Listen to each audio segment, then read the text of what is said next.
Bom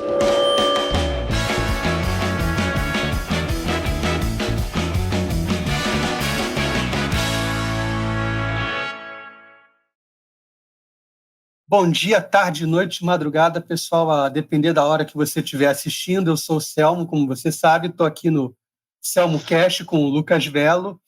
Antes de começar, eu vou pedir aquelas 4 coisinhas que quem tem YouTube sabe, né? Que é para você curtir, apertar o sininho, comentar e se inscrever para o YouTube, entender que você está gostando do canal, que está gostando do vídeo e que você quer continuar assistindo. Eu vou pedir para vocês também, rapidinho, darem uma forcinha aqui, mandando um Pix para o SelmoCast para melhorar o cenário, equipamento, essas coisas que a gente ainda está muito ruinzinho, mas vamos melhorando com o tempo, então quem puder. E eu vou deixar aqui na descrição o canal do Lucas e também o curso A Origem das Ideias do meu amigo Braz Oscar, tá bom, pessoal? Para quem quiser conhecer, vai ser uma boa. Tá? O canal do Lucas é muito bacana, acho que vocês vão gostar. A gente vai conhecer ele agora. Fala, Lucas. Bom, você... Obrigado, cara. Nada. Você é de São Paulo. Sim, isso assim. Eu moro aqui no Rio, sou de Copa. Ah, pô, legal. Eu não sou exatamente da cidade de São Paulo, mas sou do estado. Eu moro pertinho da cidade, da cidade do centro. Qual a sua cidade? Santana de Parnaíba. Santana de Parnaíba.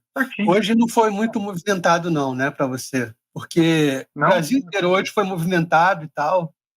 Sim. Sair de casa. Eu vendo lá, mas aqui... Não, eu não saí de casa também. Ah, entendi. Nem eu, mas enfim. Mas aqui, pelo menos ao redor aqui, eu não vi nada. E você é nascido e criado aí? Não, eu nasci na cidade de São Paulo mesmo, mas praticamente a vida inteira em São Paulo, não saí muito não. Tá, e aí depois você foi para ir para Santana do Parnaíba. Uhum. Foi um lugar bem tranquilo aqui, é bem gostoso de morar, então é bem bom. Como é que... Deixa eu te perguntar uma coisa. Você deve ser mais novo do que eu, e aí o que eu sempre começo perguntando é que as ofertas de entretenimento, vamos dizer assim, para você, deviam ser muito mais tentadoras do que já eram na minha época. Então, assim, os desenhos que você tem acesso são mais bem produzidos, desenhos animados, os quadrinhos, os videogames, a música tem mais variedade. E no meio disso tudo, você foi gostar de livros. Pô, demorou. De uma certa forma, é uma coisa chata, é o que eu sempre falo, todo vídeo. Livro é um monte de letrinha. Até você entrar naquilo, imergir, entender que é um novo mundo, é uma coisa assim, você tem que ter uma certa paciência. Como é que você chegou nisso? Assim, como é que você, com tanta tentação em volta, como é que você foi gostar de ler? Interessante, cara. Só antes, né, a gente foi meio que batendo papo aqui, só agradecer por você ter me chamado, viu? Agradecer pelo interesse, falar bem aí do canal, pô. É bem legal aqui o seu podcast, então, muito bom. Muito obrigado. Nada. E, cara, eu demorei para começar a gostar mais de ler, porque a única experiência que eu tinha tido de leitura, que eu tinha realmente, pô, eu achei demais aquilo, foi, sei lá, uns 12 anos antes de eu começar a ler, porque eu tinha ganhado um livro, que eu não sei se você conhece, chama Rangers, é uma série de um menininho que é uma série que se passa, digamos, como se fosse numa espécie de Idade Média, só que numa Idade Média meio mística. Então tem um menininho que ele quer se tornar arqueiro, e aí os arqueiros, eles têm um menininho órfão, ele faz parte de umas crianças, de um grupo de órfãos, e ele quer se tornar arqueiro, e os arqueiros têm uma pegada meio mística, diferente dos soldados, diferente dos médicos e etc. E o livro em torno girava em torno disso, da aventura desse menino e como que ele se tornava um aprendiz de arqueiro, né? E eu não gostava muito de ler, só que eu ganhei esse livro. Aí um dia eu fui pro sítio dos meus avós, né? Meus avós têm um sítio no interior, e, bom, não tinha internet, não tinha nada, né? Então, foi uma das coisas que me deu um estalo. Eu falei, vou ler esse livro, né? E aí eu peguei, sentei e li o livro em um dia só. Eu matei um livro de 300 páginas em um dia. Aí depois eu fui querendo comprar as outras séries, né? Eu li uns 4 ou 5 livros dessa série, que eu tava achando demais, mas depois eu larguei, não tive mais muito interesse. Que nem você falou, pros jovens, o, o entretenimento, ele acaba te puxando muito mais, né? Tem muita coisa hoje, é tudo muito colorido, chamativo e fácil, né? Tipo, numa tela, Exato. você só precisa olhar, não precisa fazer nada. Então, o meu ponto foi que, assim, até eu tô falando demais já, mas Não, é para falar demais mesmo. até me Tranquilo. conectar um pouquinho uma coisa. O C.S. Lewis, ele tem um livro, a autobiografia que ele escreveu. C.S. Lewis, o autor cristão que escreveu as Crônicas Uhum, de sim, sim, Nárnia, sim. escreveu Sim, sim. trabalhos apologéticos, que chama Surpreendido pela Alegria. E o livro inteiro é, de alguma forma, a experiência dele ao longo do tempo com a alegria que ele sentiu quando ele entrou em contato com as histórias de fada pela primeira vez, quando ele entrou em contato com o que o Tolkien chama de co-criador, né? Aquele aspecto Uhum. co-criador do homem de criar suas próprias histórias, entrar em contato com outras literaturas, e ele fala dessa alegria que ele sentiu e que ele falou, cara, é isso, sabe, isso aqui é maravilhoso, isso aqui tem algo aqui, e é algo que ele não define, isso que é muito legal, ele não define essa alegria, ele só fala dela. E eu acho que ele não, acho que definir seria até um pouco reduzir o aspecto da riqueza com que ele descreve, com que ele vai descrevendo as experiências que ele teve. Aí eu acho que quando criança, você tem um pouco disso. Então, por exemplo, eu acho que eu tive isso com essa história. Só que ainda, com essa história dos arqueiros que eu estava contando para você. Uhum, sim, Só que isso aí. ainda eu tinha um interesse um interesse um pouco diferente. Não era um interesse literário. Era um interesse, pô, de saber aquilo, de participar de uma história mágica, encantada, toda cheia de elfos e de não sei o quê. Não tinha nesse, mas toda cheia de arqueiros, místicos, magia e sei lá o quê. Então eu acabei trocando isso, porque bem na época eu comecei a jogar World of Warcraft, né? Eu não sei se você já jogou, Já ouvi falar, mas não pô, joguei, mas já ouvi falar.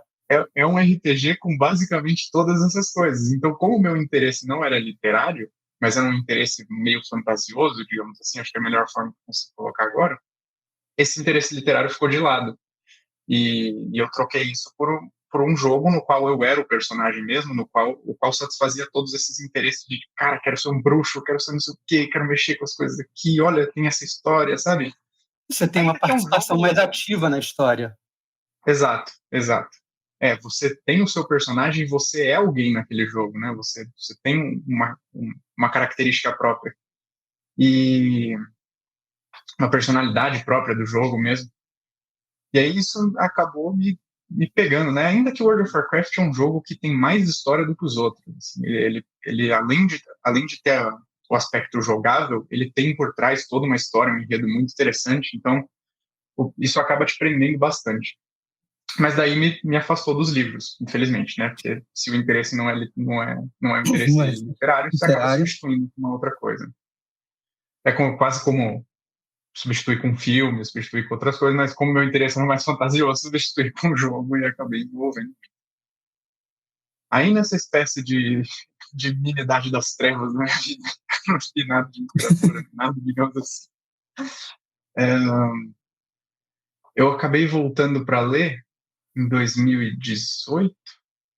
Eu sei que foi perto das eleições de 2018, porque eu tava um pouco pilhado com coisa de política, e aí, e aí de ver algumas coisas no YouTube, ver alguns canais, umas pessoas, eu fiquei, pô, os caras sempre falam de um livro, né? Eles sempre falam de algum livro. Eles estão querendo falar de política, dessas coisas que eu tô vendo, que eu tô achando, pô, eu preciso aprender. Óbvio que o objetivo era debater e ganhar dos outros, né?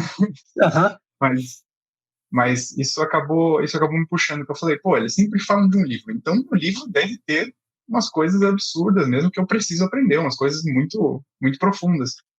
Eu lembro que eu comprei um livro de desarmamento, e aí eu li ele inteiro. Eu falei, ah, legal. Tem O do Bené? informações aqui. É, o do Benê Barbosa. Bom pra Do Benê caramba o livro dele, Barbosa? hein? É, o Mentira Ele é pra mim legal. é muito bom. O outro eu não li. É, mentiram pra mim sobre desarmamento, exato. E aí foi um dos primeiros livros que eu li. Eu não lembro se foi esse ou foi outro, mas eu sei que teve um que daí virou um pouco mais a chave, que é um que chama Justiça, do Michael Sandel. Acho que é isso. É um que tem uma capa branca, é um best-seller. Eu sei qual é, eu já vi uma palestra dele, é muito bom também. É, eu fui, tipo, de pegar na prateleira Esse nome. da livraria, Tá, sabe? Tá lá, sabe? Sei. best-seller, peguei.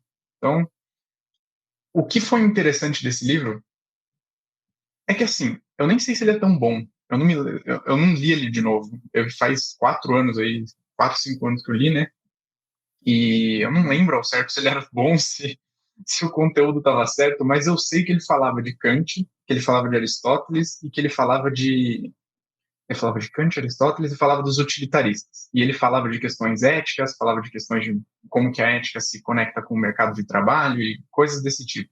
Mas ele ia a fundo nas questões morais. A fundo. Para mim, naquela época, ele ia a fundo nas questões morais. Eu já não sei. Mas eu sei que isso me puxou, que eu falei, caraca, tipo, olha isso, tem uns filósofos aqui, cara, tem umas coisas interessantíssimas aqui, como que eu não conhecia isso? Como que eu não sabia? Daí eu fui pulando de livro em livro, né? Então, ele falou Kant lá, daí eu fui tentar ler a Crítica da Razão Pura. Aí eu descobri que o Kant tem alguma coisa, alguma tretinha com Nietzsche. Aí eu falei, não, vou ler o Nietzsche, então. Daí eu fui lendo. Para entender a treta, né? Daí de pulando de livro em livro, eu fui indo, até que chegou um ponto assim, que foi o ponto em que me deu o maior estalo. Que foi foi duas coisas ao mesmo tempo. Eu conheci o Jordan Peterson, acho que você conhece, né? O famoso 12 regras para a vida. Isso. Eu conheci ele, comecei a ver um monte de vídeo, as aulas dele. Eu comecei, cara, praticamente maratonar as aulas dele. Eu acho que eu assisti umas 3 vezes aquele curso Maps of Meaning dele que ele tem disponível. E esse foi um dos estalos. E o outro foi quando eu li Sobre o Livre-Arbítrio do Santo Agostinho. Que quando eu li esse livro, cara, depois de eu ter lido Nietzsche, eu tinha lido Nietzsche, mas eu tinha achado meio, é legal, assim, mas não era o que eu tava, sabe, não era o que eu tava procurando. E quando eu vi o livro do Santo Agostinho, esse cara é muito bom, esse cara é muito bom. Eu não sei nem expressar o que ele tá falando direito aqui, não sei fazer os raciocínios, mas é extremamente claro, assim, muito, é demais. E aí eu sei que depois desse estalo eu comecei a devorar tudo, desde literatura até filosofia, até tudo que eu encontrasse pela frente. Mas foi principalmente por causa disso, por causa do livro do Santo Agostinho e o Peterson. O Peterson ele sempre fala de literatura enquanto uma forma de abrir a sua percepção para o mundo, sabe? Ele fala de ter algumas realidades arquetípicas ali, faz toda aquela conexão com as questões junguianas e isso me chamou muita atenção. Eu fiquei interessadíssimo. Aí eu descobri a literatura e não foi mais. E você vive outras vidas quando você lê literatura, né? Você vive a vida daqueles personagens que estão ali naqueles livros. Perfeito. Mas o Peterson foi o cara que te deu aquele clique, tipo, ok, agora eu preciso ler, agora eu gostei disso aqui, agora deixou de ser um monte de letrinha e tem um significado maior para mim. Foi com o Peterson que veio isso? Foi o Peterson, cara. Foi meio inevitável, assim. Ele foi a pessoa. Assistir as aulas dele é algo realmente incrível. Eu recomendo, se você nunca tiver assistido ou quem for assistir aí, se quiser ver, tem o curso dele disponível. Para quem entende inglês, é uma maravilha. Se eu não me engano, talvez tenha um legendado. Eu não tenho certeza. Você entra no canal dele, tem algumas playlists. Tem a playlist do curso Maps of Meaning de 2017. Cara, esse curso é um divisor de água, sabe? Ele vai te abrindo algumas portas, assim, ele não é aquela pessoa que você vai e você vira como é que eu posso dizer? Pelo menos comigo não foi o que aconteceu. Não é que você não ficou fanático por ele. Não é como se ele tivesse virado um guru da minha pessoa. É como se ele tivesse pegado e aberto várias portas, assim, para que eu pudesse entrar. Então, abriu a porta de George Orwell, abriu a porta das questões simbólicas, abriu a porta aqui da psicologia, sabe? E aí você vai escolhendo. Ele é uma pessoa bem nesse estilo, assim. É bem fenomenal o Peterson. Eu devo muito a ele. Em termos de literatura, ficção mesmo, clássicos da literatura, assim, Júlio Verne, Tolstói e tal, os brasileiros, tem algum assim que te pegou assim, você falou, cara, é o tipo de história que me prende, esse personagem é um modelo de conduta para mim. Teve alguma coisa? Shakespeare, sem dúvida, cara. Sem dúvida nenhuma, Shakespeare foi o que mais me puxou. Não tem nem o Dostoiévski teve um efeito parecido. Assim, quando eu li os Irmãos Karamazov, Memórias do Subsolo, assim, eu não sei se você já leu, mas os Irmãos Karamazov, É. Aquela cena que ele pinta de Jesus na Inquisição, né, sendo preso, aquilo ali é genial. Genial. É uma cena assim, impressionante, cara, pela visão do ateu dos irmãos, né? O Ivan chama o grande inquisidor, né? Nossa, isso. Cara, E os irmãos Karamazov inteiros, sabe? Ele te dá uma impressão de profundidade e completude. Eu nem fiz vídeo sobre esse livro ainda, porque eu queria ler mais umas 3 vezes para poder, sabe, falar sobre ele. Para pegar todos os aspectos, né? O Peterson falava isso. Isso vai ser já bem interessante para puxar o que eu estava falando, né? Quando ele ia discutir acerca de...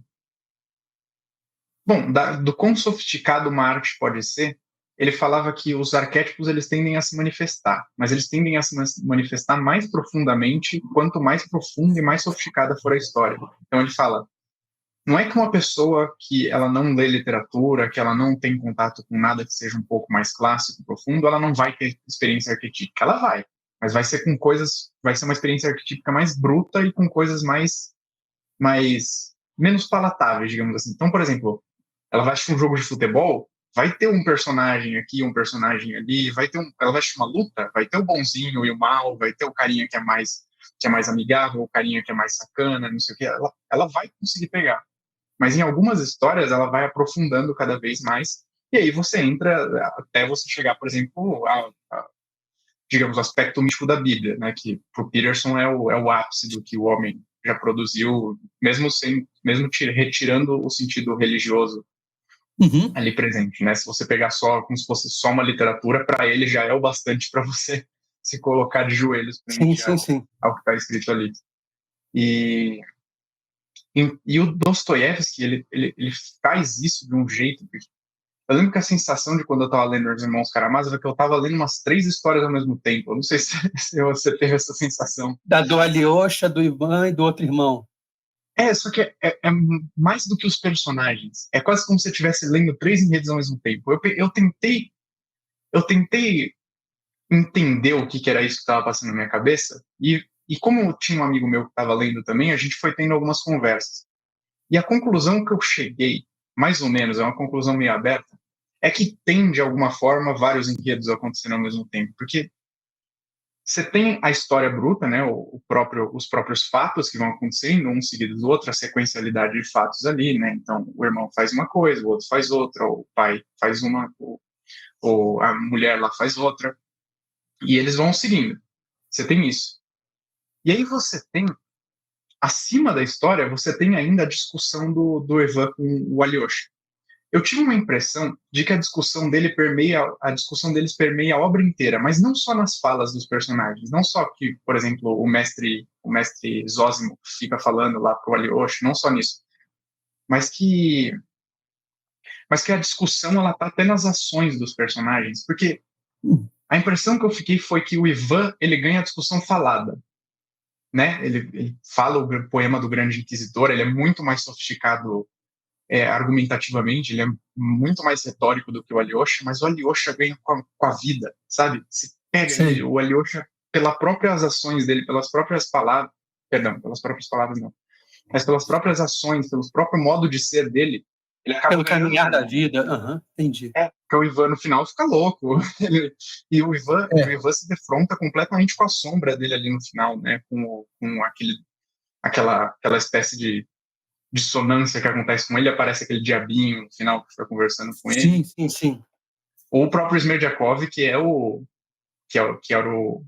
filho dos caseiros ali, né? Que leva a fundo o que o Ivan falou, né? Que o Ivan fala, não, o argumento do Ivan no livro inteiro é se Deus não existisse, então tudo seria permitido. Aí quem leva esse argumento existencialmente mesmo até o fim é aquele Smerdyakov. O Ivan não leva. Então eu fiquei com essa impressão de que ele vai te levando em diferentes estruturas, sabe? Ele vai fazendo você só se joga na correnteza e de repente você vai ver, você tá indo para tudo quanto é lugar, mas dá certo, chega num fim. O único que faz isso melhor do que o Dostoiévski, para mim, que eu li, é o Shakespeare.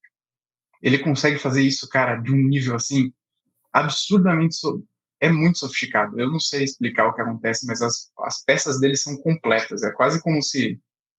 Eu estava lendo até um crítico literário, tem um livrinho que chama Preface to Shakespeare, né? Aliás, acabou de ser lançado por uma dessas editoras novas, e ele fala desse sentido de completude em Shakespeare, que quase não dá para você chamar de tragédia, comédia, não sei o quê, porque é meio como se ele tivesse tudo ao mesmo tempo em várias peças, né? Então, para mim, de longe, o autor que eu mais gosto, mais... Shakespeare eu preciso reler. Eu já li as peças, texto integral, mas eu preciso reler. E qual é o personagem do Shakespeare ou do Dostoiévski que, para você, virou um modelo assim do que você... Cara, boa pergunta. O Alyosha é um baita modelo do Dostoiévski, né? Sim, sem dúvida nenhuma. Mas eu quase não coloquei... Quando eu li Os Irmãos, nunca eu peguei a impressão de que... Não, nem de que eu era o Alyosha, mas que eu tenho um amigo que é parecido com o Alyosha. Então, eu meio que ficava relacionando o Alyosha com esse meu amigo, né? Então, eu não coloquei ele muito como ideal. Agora, em Shakespeare, será que tem algum personagem? Olha, tem um que eu gosto muito, que é o Ferdinand, da peça Tempestade. E que mais? Os outros quase que me fizeram colocar ideais sem ser por personagem, mas Por alguma coisa que você aspire ser. Você aspira a ser como Ferdinando Shakespeare? Sim, com certeza. Porque é nessa obra, pelo menos, que, na minha opinião, ele expõe o que é o amor de verdade para ele, né? Não é nem no Romeu e Julieta. O Romeu é uma espécie de pessoa que sucumbe pela própria paixão, sabe? E né, na Tempestade tem a questão do amor muito mais sofisticada, na minha opinião. Que paixão e amor são duas coisas que são sempre muito confundidas, né? Sim. Paixão, você é uma coisa que você sofre ela sem agir muito. Uhum. Te domina, assim. E o amor, você já tem uma coisa mais proativa. Exato. Mais duradoura, Exato. mais... Cara, é exatamente essa a impressão que eu tenho das duas peças. O pessoal pega o Romeu e Julieta para ser como se fosse uma história de amor, mas é uma tragédia, e não só no sentido estrito do termo, mas é uma tragédia no sentido que o Romeu ele sucumbe pela própria paixão, né? Uma paixão que nasce num dia e morre no outro, né? Essa é a história do Romeu e Julieta. Nasce num dia e os dois morrem no outro, né? E até o Romeu até descreve no começo da peça, quando ele vai descrever o que é o amor para ele fala, é uma discreta loucura. Ele não sabe o que é direito, mas é algo que puxa ele. E tudo bem ser uma discreta loucura, mas depois ele se deixa levar muito a ponto dele não ter mais consciência sobre aquela paixão que tá guiando ele, sobre aquele desejo que está guiando ele. Já o Ferdinand, na peça Tempestade, não. Eu não sei se você já leu. Você já leu a peça Tempestade? Não, Tempestade ainda não. O enredo é basicamente que há um senhor que ele teve que fugir da cidade onde ele morava e ele foi parar numa ilha. E lá ele levou a filha dele recém-nascida junto dele, que chama Miranda. E ela cresce lá e ela tem esse aspecto na peça de ser aquela, sabe, aquele ideal perfeito de mulher. Então, tipo, é aquela menina que cresceu virgem, que nunca teve contato com ninguém, é quase uma história Tarzan ao contrário, sabe? É aquela menina que cresceu ali na ilha, perfeita, não tem nada demais, é beleza, sabe, um esplendor completo. E aí, um barco chama tempestade porque um barco acaba sendo pego numa tempestade lá, tem os seus propósitos todos ali, mas não cabe discutir aqui. E algumas pessoas acabam, como é que fala? Naufragando na ilha, né? Eles acabam ficando ali. E aí, uma dessas pessoas é esse Ferdinand. E ele acaba se apaixonando por essa Miranda, quase como se fosse a primeira vista. Só que daí isso que é muito legal. O pai da Miranda impõe alguns trabalhos a ele. E ele vai e cumpre todos os trabalhos esforçosamente, não deixa se sucumbir não deixa ser tomado pela paixão e desejo completamente. Ele espera, se esforça, trabalha, e aí sim ele ganha o amor da Miranda no final. Cara, e é estupendo, assim. Shakespeare consegue colocar isso de uma maneira maravilhosa. Não, eu vou procurar isso, eu vou ler agora que a gente tem coisas tipo Kindle e tal, acesso a livro está muito mais facilitado, né? Vale a pena. E, então é uma coisa que eu vou procurar. Eu acabei Moby Dick agora, não sei se você já leu. Nossa, deve ser muito bom, eu nunca li. Que eu achei sensacional, que, como eu falei no último vídeo, Moby Dick é o Capitão Ahab, que é um sujeito completamente obsessivo com a ideia de matar a baleia, de matar a Moby Dick, e ele é capaz de sacrificar a si mesmo e a qualquer outra coisa para matar a Moby Dick. Então ele acaba sendo trágico nesse sentido, é shakespeariano nesse sentido, porque ele acaba sucumbindo a uma paixão no sentido de querer destruir aquele animal a todo custo, né? Uma luta do homem contra a natureza a todo custo. O cara estava cego, mas por um outro sentimento, a paixão num outro, puxando para um outro lado. É sensacional. E os diálogos são muito bons, os personagens são muito bons, então eu acabei de ler uma coisa que eu gostei bastante. E então e você já deve ter vivido na literatura muitas vidas, digamos assim. Você acha que... Diga. Pode falar, perdão. Não, eu queria saber, você acha que na vida real a literatura já te tirou de alguma coisa que você, eu vi isso num livro, então eu não vou fazer isso, porque eu já tinha visto numa história que aconteceu parecido. Eu já vi esse personagem num livro. Já reconheceu alguma coisa assim? Uhum. Já, cara, com certeza. Isso é muito legal quando acontece. Isso é muito interessante. Primeiro que o que você falou do Moby Dick deve ser demais mesmo. O pessoal fala que todo mundo que eu conheço fala que esse livro é fenomenal, que já leu. Todo mundo tem um apreço muito grande por esses. É um grande clássico, né? É muito difícil de não ser bom. Exato. Mas isso que você perguntou é muito legal, cara. Teve algumas situações que essas coisas aconteceram, de identificar personagens. Às vezes o que fica muito é que os livros. Óbvio que não tem uma filosofia moral nos livros de literatura. É muito difícil achar uma filosofia moral, mas eles têm algumas máximas morais, né? Então, às vezes os poetas eles colocam aquele tipo de convicção moral que eles já têm em comum na boca de personagens de maneira brilhante. Então você acaba pegando aquilo e acatando um pouco para si, né? Aí eu lembro que uma das coisas que me fez pensar, como é que era? Foi que tinha acontecido algum caso de assassinato assim que tinha ficado famoso. No Brasil, são inúmeros. Sim, tinha algum que tinha ficado famoso, mas por um pessoal tá comemorando. Eu não lembro o que era. Mas devia ser alguma coisa política, alguém tinha morrido, sabe? Alguma coisa assim. Mas eu lembro que tinha um pessoal comemorando. E surgiu um pouco da discussão, meio que de canto, assim, tipo, é legítimo comemorar isso aqui. Daí, na hora, eu lembro que me veio na cabeça a frase do Homero, que ele fala na Odisseia, né? Logo após o Odisseu matar os pretendentes de Nossa, Penélope. Deu um erro mental, mas tranquilo. logo após o Odisseu matar os pretendentes, né?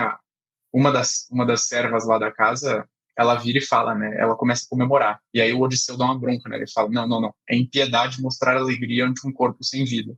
E eu lembro que essa frase me pegou, assim, e eu guardei muito ela. E aí, quando teve esse caso, eu falei: putz, cara, pode me falar o que for, eu confio mais no Homero. De repente foi o caso da Marielle, que é uma política que foi assassinada em anos recentes. Eu acho que foi depois, porque quando teve as coisas dela, eu ainda acho que eu não tinha lido Odisseia. Não foi faz muito tempo. Talvez um ano. Mas se eu lembrar, eu falo. Mas é uma ideia, assim. E o seu canal é voltado para o C.S. Lewis, né, que escreveu O Cristianismo Puro e Simples, que é um livraço, e é voltado também para cultura grega, para diálogos platônicos e tal. Como é que você começou a gostar do Platão e a ponto de você fazer um canal dedicado a ele, aos diálogos, a toda a obra dele? Nossa, cara, tem bastante. bastante coisa, assim. Sobre o C.S. Lewis, primeiro, que você tinha falado, Uhum. foi porque ele foi um ponto-chave na minha conversão. Eu li o Cristianismo Puro e Simples meio sem saber quem era o C.S. Lewis. Entendi. Tipo, eu queria um livro de cristianismo, eu queria entender assim, o que que é o cristianismo. E aí eu pesquisei e tava lá, Cristianismo Puro e Simples. Aí eu falei, não, vou pegar esse aqui. Peguei. Aí eu Você nem li, sabia quem era esse cara. eu li assim, é o autor de Crônicas de Nárnia. Ah, tá. Tipo, eu vi lá que acho que tinha na descrição algum comentário, autor de Crônicas de Nárnia. Eu falei, nossa, autor de Crônicas de Nárnia, que legal. Aí eu li.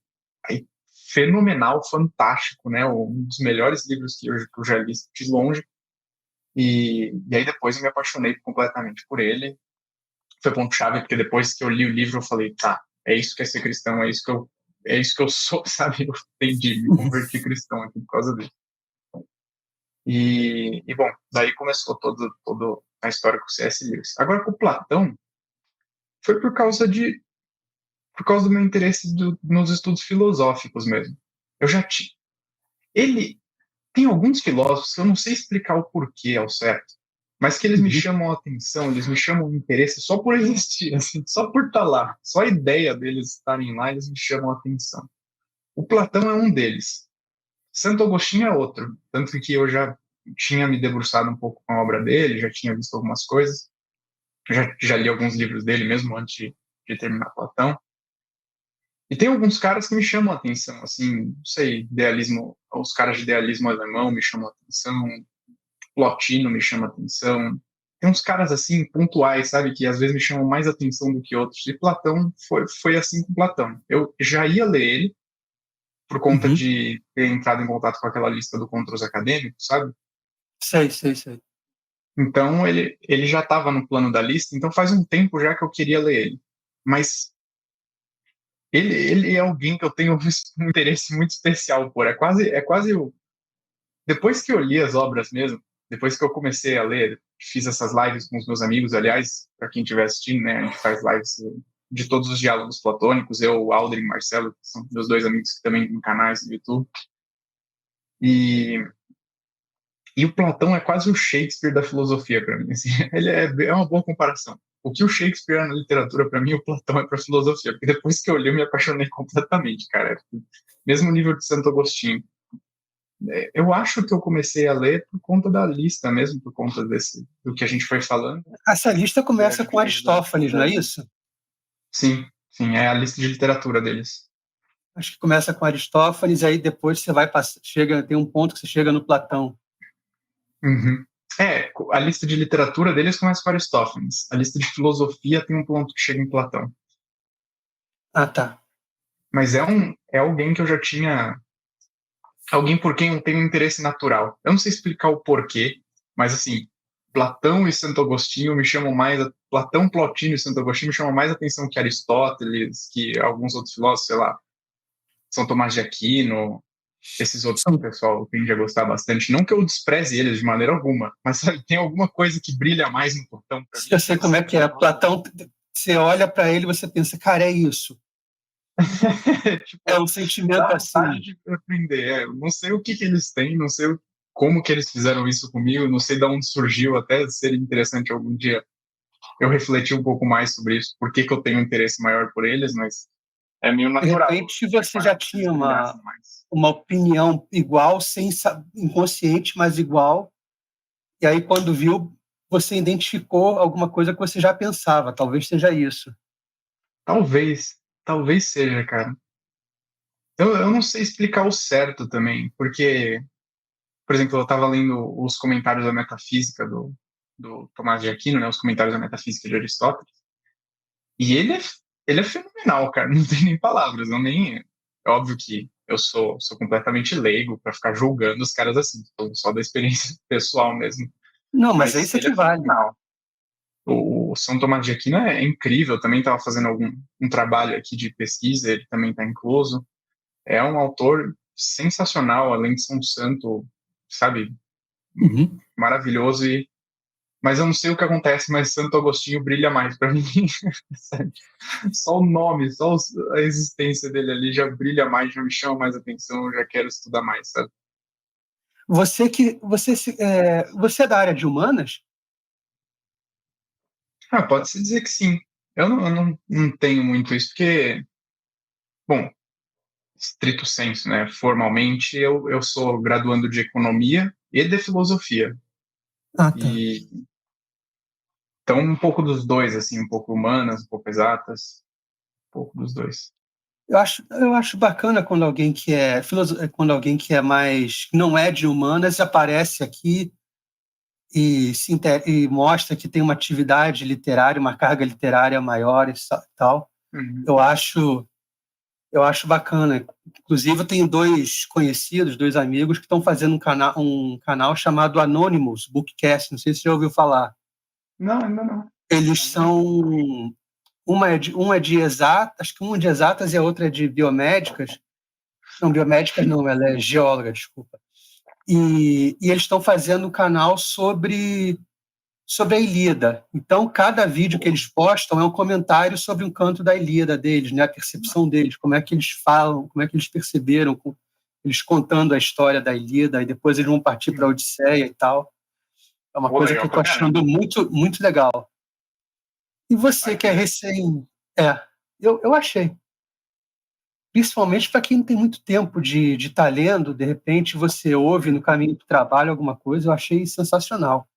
Facilita muito. Isso que você falou Bastante. é legal, né? Tem gente de todos. Isso é uma coisa interessante, né? Tira um pouco esse aspecto de que a cultura, coloquemos com essa palavra, acho que não é o termo mais preciso do mundo para usar, talvez seja.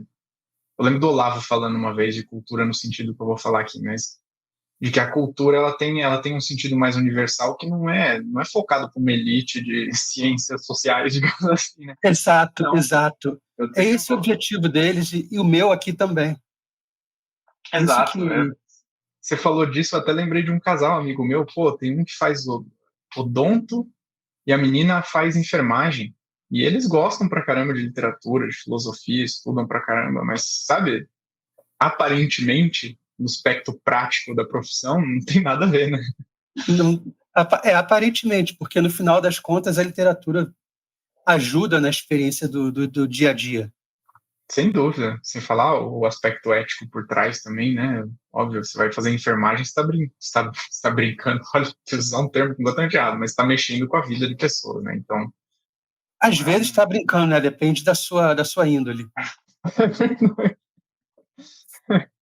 É foda. Mas você que é recém-convertido, você conhece esse livro, você gosta, ou você não conhece ainda?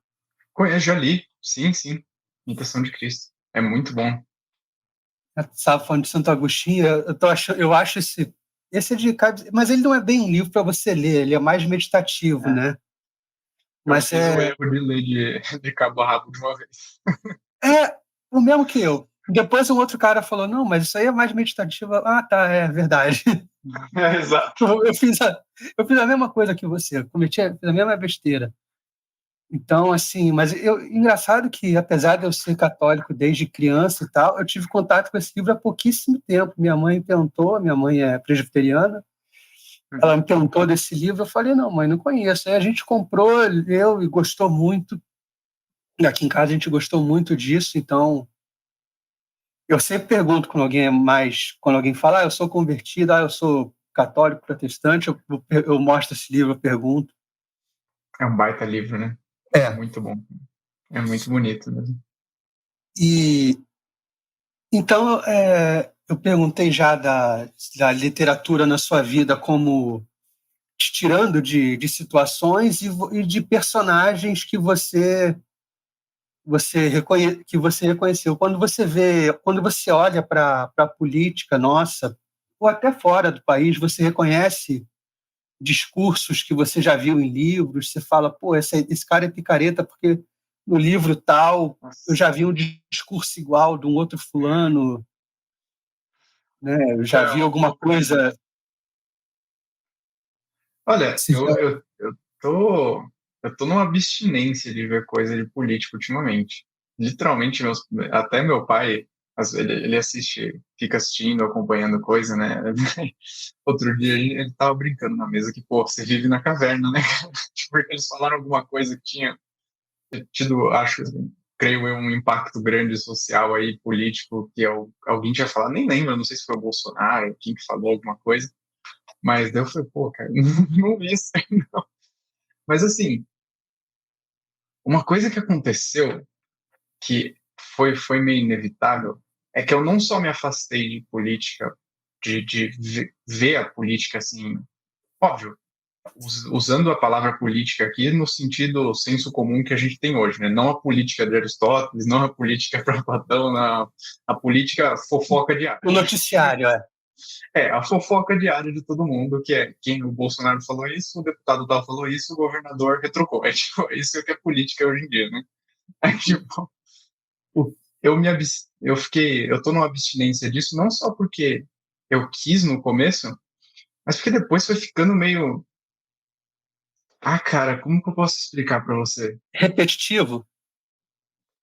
Sabe, eu lembro de ouvir o noticiário algumas vezes que eu ia, bom, que eu vou para a sala, sabe? A maioria das vezes eu vou de fone, não tô muito prestando atenção no que está passando na TV. Quando eu vou jantar, a gente desliga a TV, não fica assistindo.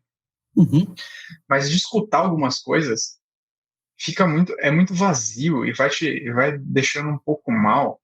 Eu lembro acho que quando teve as últimas eleições do Trump aí dos Estados Unidos, eu lembro que teve um exemplo que foi muito, muito claro.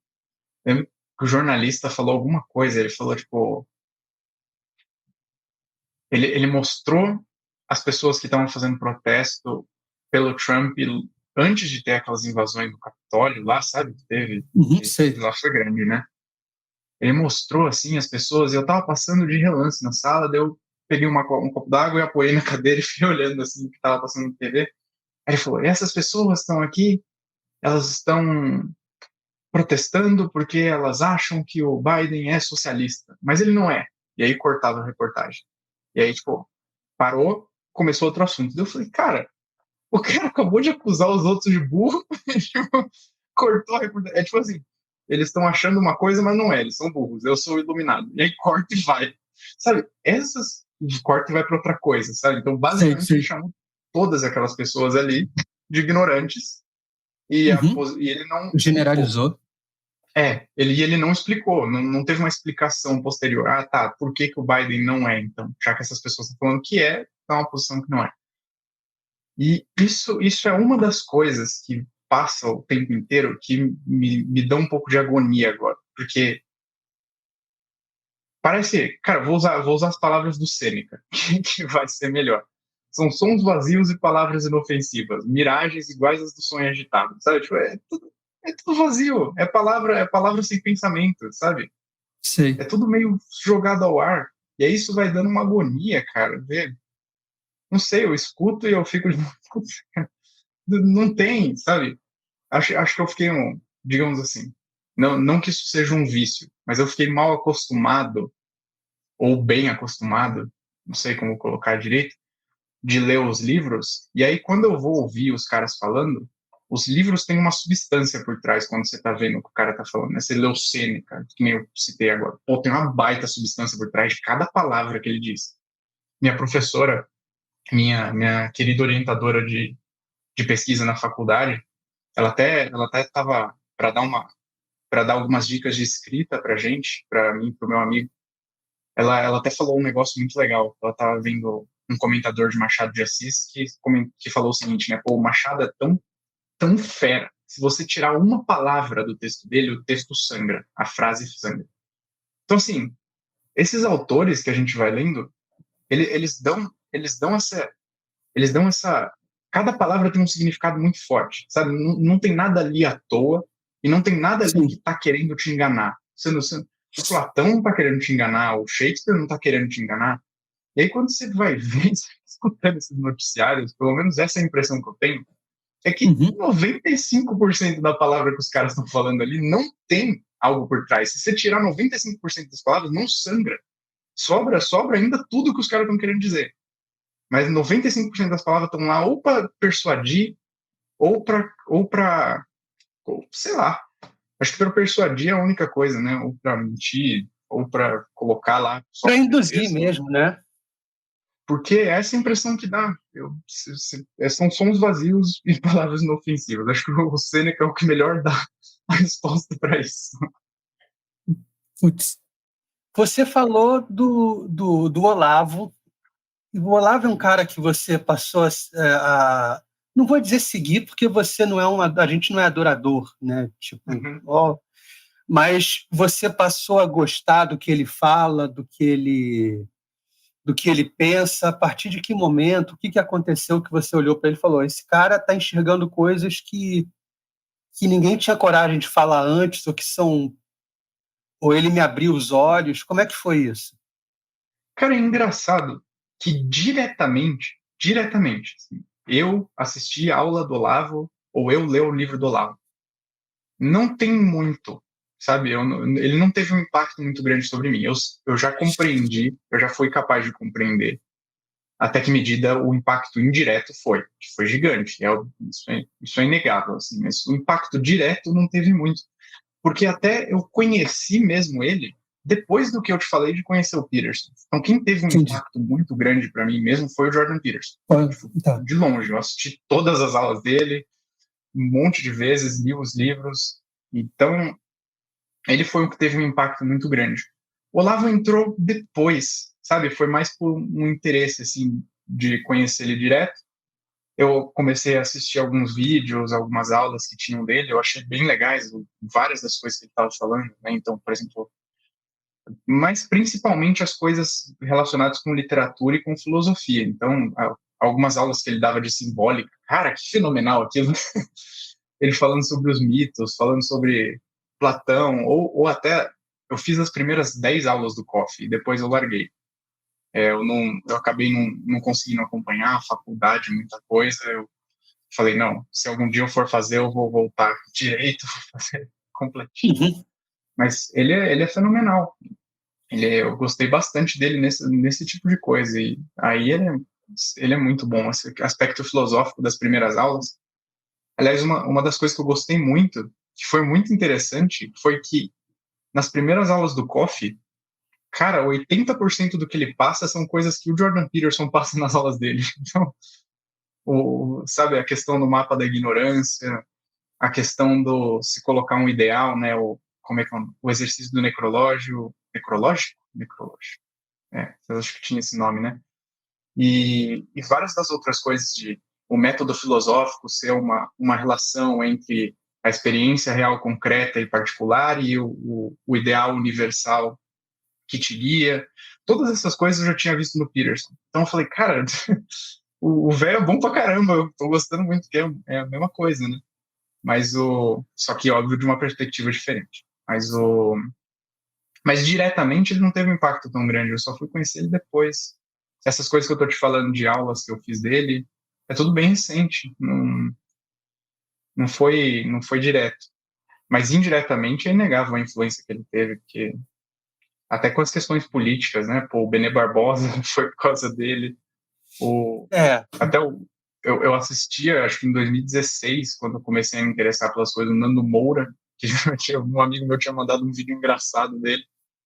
Aí eu falei, porra, esse cara parece engraçado. Comecei a assistir, daí, óbvio, a influência do Olavo. Depois eu larguei, né? Não vejo mais praticamente nada disso.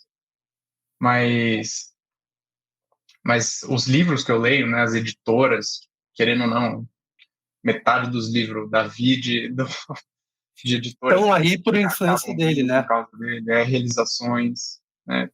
A É. própria vida intelectual. Cara, tudo, querendo ou não, tem uma mãozinha dele em basicamente tudo que está aí no mercado editorial que a gente consome hoje em dia. Não, tem. E os alunos dele fazem coisas sensacionais, assim. Também. Eu entrevistei há pouco tempo atrás, está aqui, o Fábio Gonçalves. Ele faz um projeto chamado Poder da Linguagem, que ele educa crianças em língua portuguesa através dos clássicos da literatura. Uhum. Então, é uma entrevista até que vale a pena. Então, e isso veio de um aluno do Olavo, né? O cara começou ele começou a ler tarde, mas ele foi fazendo curso do Olavo, entendendo certas coisas, e ele bolou de fazer esse curso dessa forma, né, de passar conhecimento para as crianças, para os mais novos, dessa forma. Então, foi uma coisa assim que eu achei sensacional. Até o contra os acadêmicos. Acho que vários dos ADMs lá, se não me engano, eram alunos do Olavo. Eu acho que são alunos do Olavo, exato. Então, querendo ou não, ele tem uma influência indireta já muito grande. Eu não diretamente entrei em contato com aula, com livro, mas indiretamente em todo lugar, né?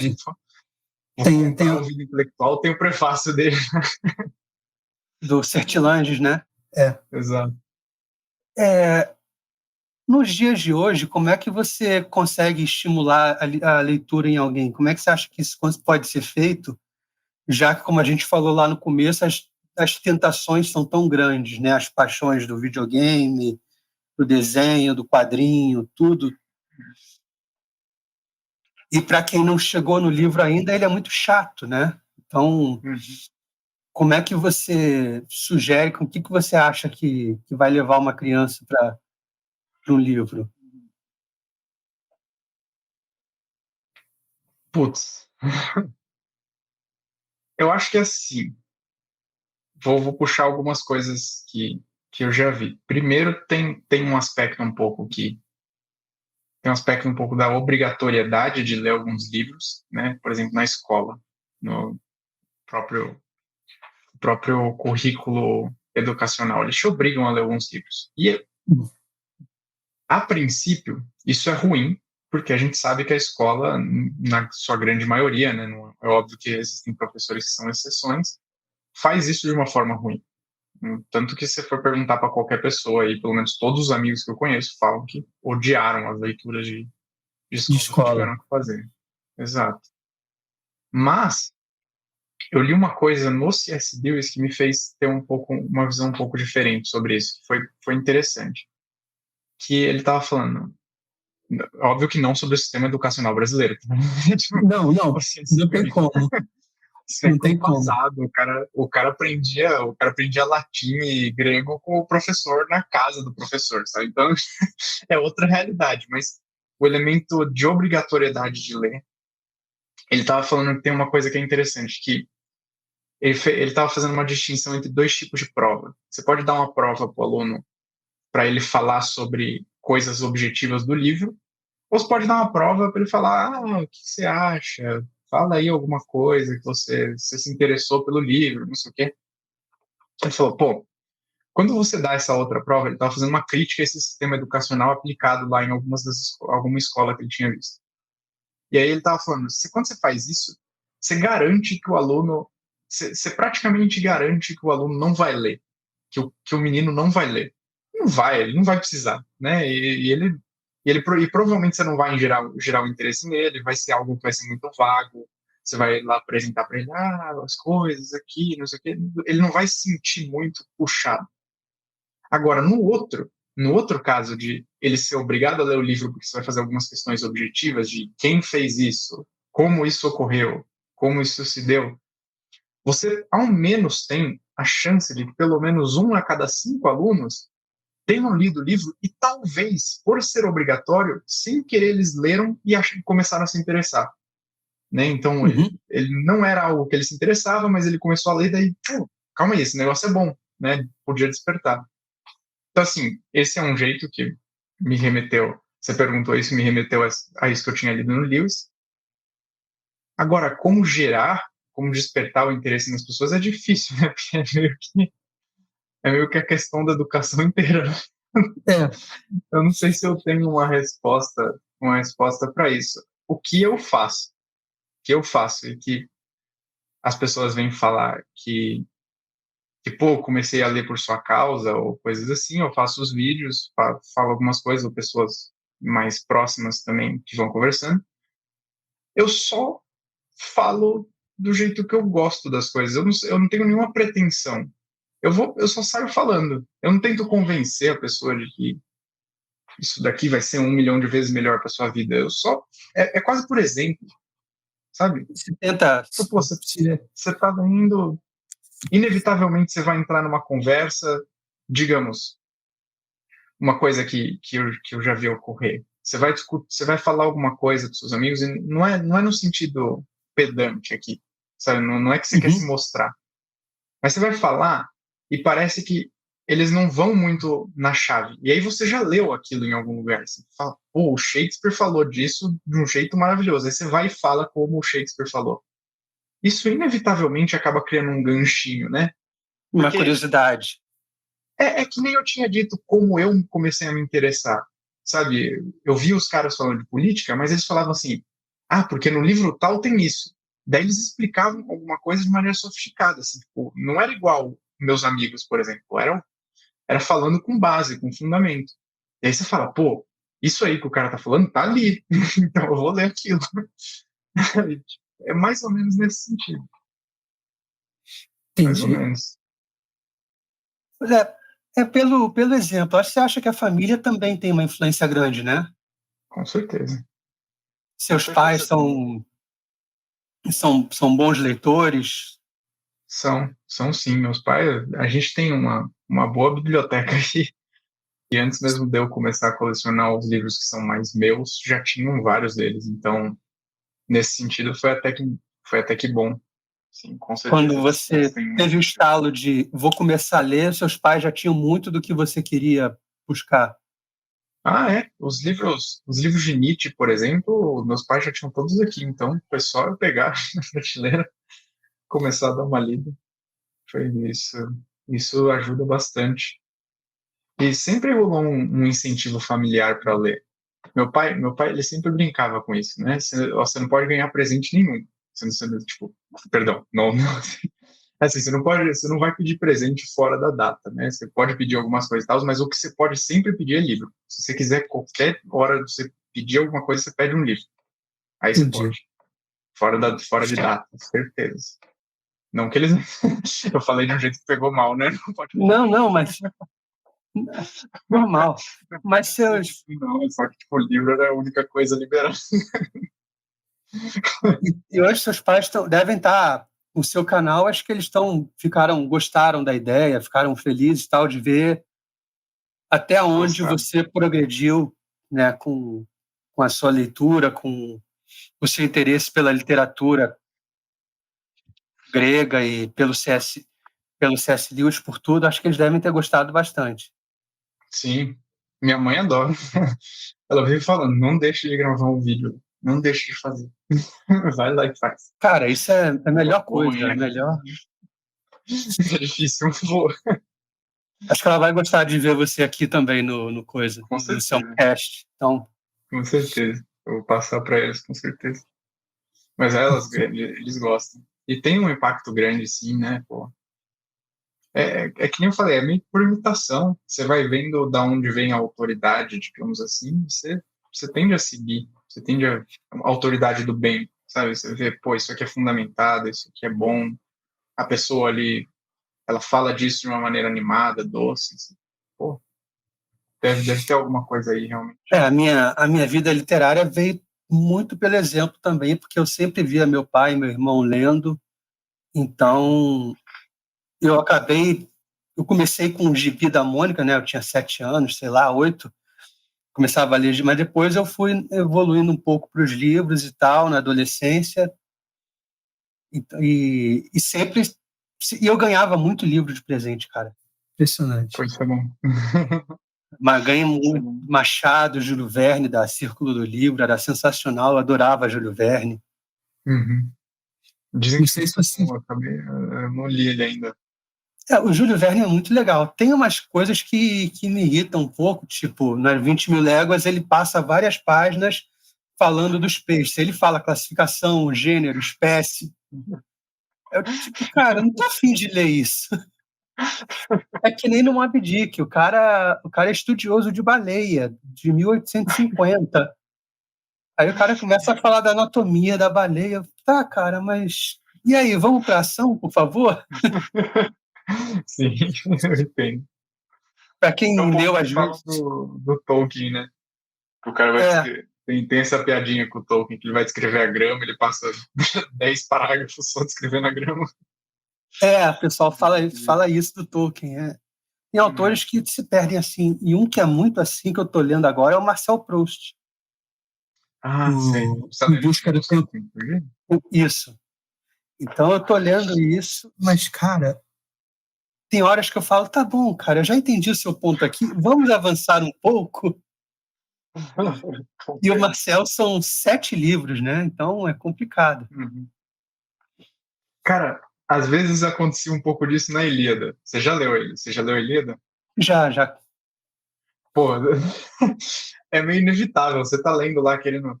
Cadê o Aquiles? Cadê o Heitor? Quero ver os caras brigando. Cadê o Enéas? Cadê o Diomedes? Não sei o que. Aparece o fulaninho de não sei onde. Tava lá, e aí não sei quem transpassou a lança pelo cérebro. Exato, mas eu não tô nem aí pro fulaninho, cara. Eu não quero saber desse cara. Esse cara é figurante da poesia, tá bom. E se ele fizesse com um ou dois, tudo bem, mas, cara, o homem faz com todo mundo. Você fica sabendo o nome de todo mundo que morreu, todo mundo sobreviveu. A família do cara, a genealogia. Assim, é brilhante, é sensacional, mas quando você tá lendo lá e você tá, tipo, no clima da guerra, aí você fala, caramba, cara, o que esse cara tá fazendo aqui? Cada figurante importa. E o Homero ainda tem essas descrições maravilhosas, né? O que eu falei não foi nem exagerado, né? Ele realmente fala, a lança transpassou a cabeça, o cérebro voou para trás, e a espada atravessou 2 caras ao mesmo tempo. É bem Exato. assim. Você leu a tradução do Carlos Alberto Nunes? Carlos Alberto, sim. Eu peguei uma outra. Gostou? Gostei. A tradução dele eu gostei. Eu peguei uma outra, que eu não lembro o nome do autor agora. O cara, lá no Bookcast, na entrevista com o Anonymous, o cara falou o nome, o Bruno falou o nome, mas eu não. É o Frederico Lourenço? Eu acho que é ele. Porque eu peguei o livro, comecei a ler, eu falei, cara, eu sou analfabeto funcional, completo, eu vou voltar para a escola que eu não estou entendendo nada. Absolutamente nada. As duas mais famosas são a do Frederico e a do Carlos Alberto. Eu particularmente gostei mais da do Carlos Alberto. Eu fui lendo alguns. É um pouquinho mais acessível. Eu gostei mais. O pessoal fala que a do Frederico Lourenço é a mais tranquila. Eu tive a impressão contrária, cara. Eu tive a impressão que o Carlos Alberto é bem mais de boa. E bem mais Exatamente. legal, sabe? Eu não sei. Eu tive uma impressão mais melhor acessível de ler. Assim. E agora eu vou tentar ler o Goethe, o Fausto. Eu não consegui ainda. Eu tinha uma edição aqui, mas eu não conseguia ler, de repente a tradução, vou tentar outra. Qual edição que você tinha? Era da Martin Claret, eu não lembro qual era o tradutor agora. É uma preta. É uma preta com a folha prata. Não, eu acho que era mais avermelhada. Porque eu tenho uma que, se eu não me engano, é da Martin Claret, que é uma preta com folha prata. E eu lembro que quando eu fui tentar ler pela primeira vez, foi complicado. Eu nem continuei. Deixa eu ver de quem que é. É da Martin Claret. É uma edição de 2016. Não, a minha é mais anterior. Deve ser. Mas é dificinho mesmo. Eu lembro que eu não consegui muito, não. Deixa eu ver se eu consigo botar essa capa. O início é difícil, né? Aquela parte que os anjos estão todos cantando e aparece o Mefistófeles, né? Não sei se está aparecendo aí. Não, tá aparecendo só ficou menor a minha tela e a sua maior. Não. Não, porque eu tenho que compartilhar aqui. Compartilhar a tela. Muito no StreamYard. Eu uso pelo celular, hein? Agora eu acho que era essa aqui que eu tinha, Martin Claret. Sei. E eu não sei quem é o tradutor aqui, mas era essa edição aqui. Clássicos de ouro, de bolso. Então é o que eu vou tentar agora com outra edição. E deixa eu tirar aqui, interromper. Pronto, voltando.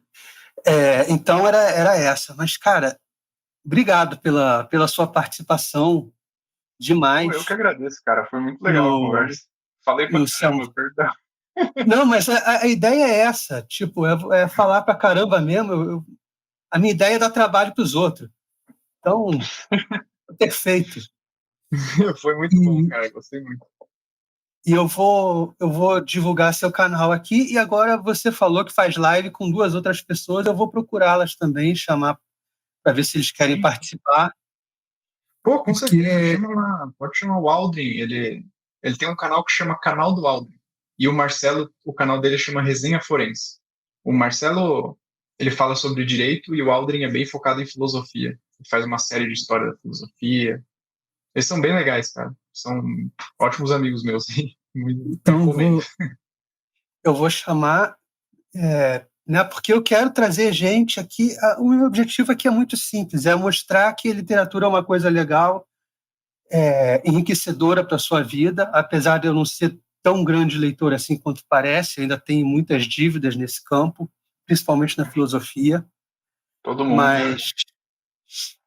Mas assim, eu acho que a gente tem um volume de leitura muito baixo ainda no país. E eu tiro isso pelos meus amigos. Meus amigos, eu sou considerado um grande leitor. E isso, para mim, é assustador. Eu não devia ser. Uma coisa que eu já comentei aqui, eu fui na casa de um amigo meu uma vez, o quarto dele não tinha abajur. Isso, para mim, cara, então ele não lê antes de dormir? Não tem uma vida literária? Isso ficou muito marcado para mim. Uma das motivações de eu fazer o canal foi essa, tipo, mostrar para as pessoas o quanto a literatura é legal, quanto você ganha com a experiência literária. O objetivo principal é esse. Então, cara... Você se insere num mundo quase como se fosse outra... Uma camada a mais do mundo, assim. Depois não dá mais para sair, né? Por exemplo, vou mostrar aqui só. Depois você fica assim, ó. Você vive outras vidas. 300 livros. Exatamente. Cada livro desse é uma vida que você está vivendo de uma certa forma. Não, E o que é bizarro é que depois não dá mais para sair. Você sai é quase um pecado mortal, assim. Você não sai. Você não para de ler, você não para de buscar conhecer, você não para de buscar entrar em contato com até porque uma puxa a outra, né? E as pessoas... Não tem. Um autor influencia o outro, você vai buscando e buscando, sem fim o negócio. Um cita um, você vai indo por citação, você vai completando toda a obra literária ocidental. Exato. Então é isso, irmão. Cara, muito obrigado mesmo pela participação, por ter vindo aqui, por aceitar conversar com a gente do Selmo Cash. E eu só vou pedir quando tiver pronto o vídeo, quando eu postar, para você divulgar para todo mundo que você conhece, amigos, família. Vou divulgar no Instagram, no YouTube, pode deixar assim. Vou divulgar sim, cara. Tá bom. Muito bom conversar com você. Eu agradeço muito pelo convite. Tá bom, eu que agradeço por ter aceitado. Obrigadão, irmão, de verdade. Obrigadão, cara. Vou encerrar a transmissão aqui. Tudo de bom. Tchau.